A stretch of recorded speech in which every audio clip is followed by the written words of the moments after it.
네, 이 문제 윤석열 전 총장 관련 그 사주 고발 의혹, 고발 사주 의혹 관련해서요.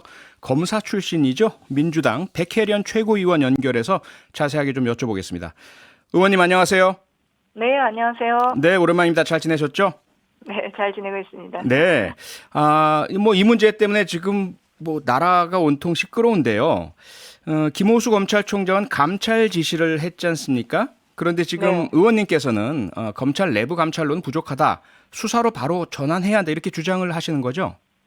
네, 그렇습니다. 그러니까 이게 다들 아시겠지만 감찰에는 한계가 확실하게 있습니다. 네. 임의 수사의 방식이기 때문에요. 당사자가 동의하지 않을 때는 뭐 핸드폰이라든지 여러 증거 자료를 확보할 수가 없는 부분들이고요. 네. 이미 보도 내용만 보더라도 수사에 착수할 수 있는 단서들은 이미 나와 있는 상태로 보입니다. 그래서 빨리 그 속도가 생명인 사건이기 때문에 네. 빨리 수사로 전환해야 된다고 봅니다. 네. 뭐 검사를 역임하셨으니까요. 누구보다 잘 알고 계실 텐데 백희련 최고위원께서 조금 전에도 말씀 주셨지만 이 사건의 스모킹건 결정적 증거는 관련자들의 휴대폰이다. 이렇게 지적을 하셨지 않습니까? 네. 그 해당되는 관련자들 누구의 휴대폰 확보를 빨리 해서 조금 확인을 해야 될까요? 지금 이게 보도를 보면요. 네. 그러니까 3월 30일에 MBC 채널 A와 검찰의 유착 의혹을 MBC가 보도를 하고요. 네. 그 다음 날인 4월 1일에서 2일 사이에 윤석열 당시 검찰총장 그리고 또 오른팔 한동훈 검사장, 대검 대변인, 손준성 수사정보정책관, 김건희 씨 사이에 수차례 이렇게 대화가 오갔다고 합니다. 네. 그렇기 때문에 또 이 사건의 결정적인 김웅 의원이 있고요. 네. 그래서 이런 모든 관련자들의 지금 핸드폰을 빨리 압수수색을 하고 또 포렌식을 할 필요가 있다고 보입니다. 네. 빨리란 말씀을 주셨는데요. 어찌 보면 이미 보도된 지 며칠이 지났고요. 그리고 논란도 컸고, 아직까지 이 관련자들 휴대폰 안에 증거들이 그대로 남아 있다고 보십니까? 그러니까 저도 그게 조금 걱정스러운 부분인데요. 네. 지난번 라임 사건에서도 그 룸살롱 접대를 받았다는 검사들이 결국은 다 휴대폰을 잃어버렸다고 네. 진술을 했거든요. 그랬죠. 부서지거나 네. 뭐 잃어버렸다. 그래서 이 사건도 그 가능성은 크지만 네. 어쨌든 간에 그 휴대폰이 아직까지 있을 또 본인들이 지었다고 생각하고 존재할 수 있는 가능성도 배제할 수는 없습니다. 그래서 그런 네. 부분부터 수사를 하고 통화 기록과 이런 것들을 확보하면 지금 그 제보자의 진술이나 증거 자료가 굉장히 명확하기 때문에 네.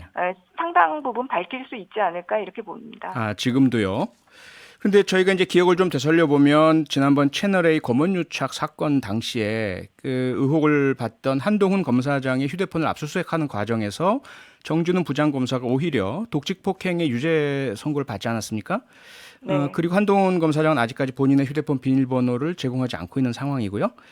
과연 관련 손준성 검사나 지금 말씀하신 관련자들 휴대폰 내 정보 확인이 가능하겠습니까? 일단 이 관련자들의 핸드폰이 어떤 기종이냐 네. 그것도 봐야 될 것 같고요. 다 모두 아이폰 풀 수 없는 아이폰이라는 단정은 하기 어려운 아하. 상황으로 보입니다. 그리고 지금 그 부분도 저는 이제 지적을 하고 싶은데 네. 이 한동훈 검사장이 기소가 안 된 결정적인 이유 중에 하나가 핸드폰을 풀지를 못한 거 아닙니까? 네. 근데 지금 검찰의 수사 능력으로 과연 그것이 풀 수 없는 것인지 이것도 다시 한번 좀 확인을 해봤으면 좋겠습니다. 그러니까 네. 그때는 윤석열 검찰총장 체제 하에서 이루어진 압수수색이고 수사였거든요. 네. 그래서 과연 그 풀 수 없는 게 진짜 맞는 건지 그것도 다시 한번 이번 수사를 통해서 한번 확인해 볼 필요가 있다고 보입니다. 네, 과거 다른 사건에서 3개월 정도인가요? 그 특정한 프로그램을 사용을 하면 아이폰도 비밀번호 해제가 되는 것이 확인된 사건이 있었죠. 그렇죠. 그 그리고 부분 말씀하시는 외국에서는 거죠? 지금 네. 그 아이폰도 풀 수 있다고 지금 알고 있거든요. 근데 요번에 그 한동훈 검사장 사건 같은 경우는 네. 결국 지금까지도 지금 비밀번호를 해독하지 못했다 이런 상황 아닙니까? 그래서 네. 과연 수사 의지가 없어서 그렇게 됐던 것인지 정말로 수사 능력이 없기 때문인지 이것도 다시 한번 이번 기회에 점검해야 된다고 봅니다. 네, 의원님 그런데 이제 윤석열 후보 측에서는 정치 공작이다라고 하면서 오히려 민주당 쪽으로 손가락을 가리키고 있습니다. 특히 손준성 검사는 법적 조치까지 지금 언급하고 있는 상태인데요. 가장 핵심 반론은 이겁니다.